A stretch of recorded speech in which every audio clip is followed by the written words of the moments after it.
Naam, hujambo mpenzi mtazamaji wa WW Company TV unayekwenda kutufuata katika muda na majira kama na haya mahali popote pale unapokwenda kupatikana.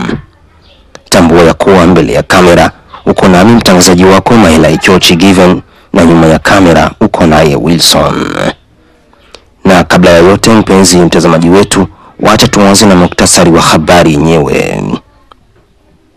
Wazalendo na majeshi ya Jamhuri ya Kidemokrasia ya Kongo kuwashambulia waasi wa M23 na kuwapiga vikali hadi kuwafukuza katika maeneo ya Kaziba na Walungu. Na huu ndio mwisho wa muktasari wa habari zetu zenyewe. Habari kamili.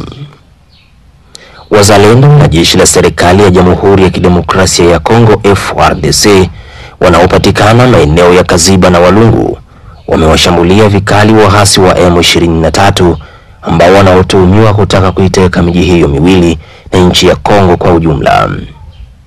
Na baada ya hapo, wazalendo na jeshi la serikali ya Jamhuri ya Kidemokrasia ya Kongo kuwashambulia vikali na kuwafukuza katika maeneo hayo ya Kaziba na Walungu.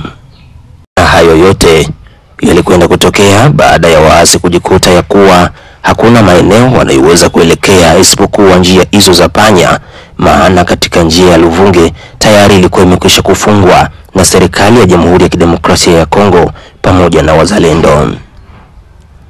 Na hivyo iliwasababisha kuweza kujiingiza katika njia hizo ili kuweza kutafuta kuishika Minembwe na Bibokoboko kuifanya kuwa miji yao.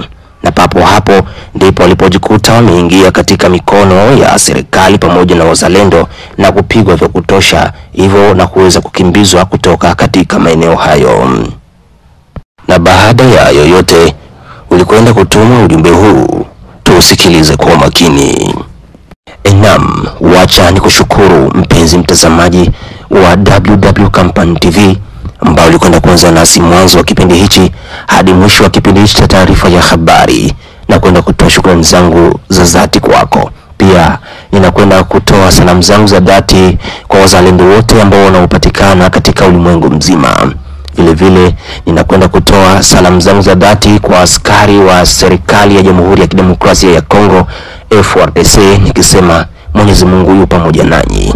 Pia ninakwenda kusema ya kuwa tukiwa pamoja kwa umoja naye Mungu atajalia. Asanteni, mlikuwa nami mbele ya kamera mtangazaji wenu Mahela Ichochi Given, na nyuma ya kamera mlikuwa naye Wilson.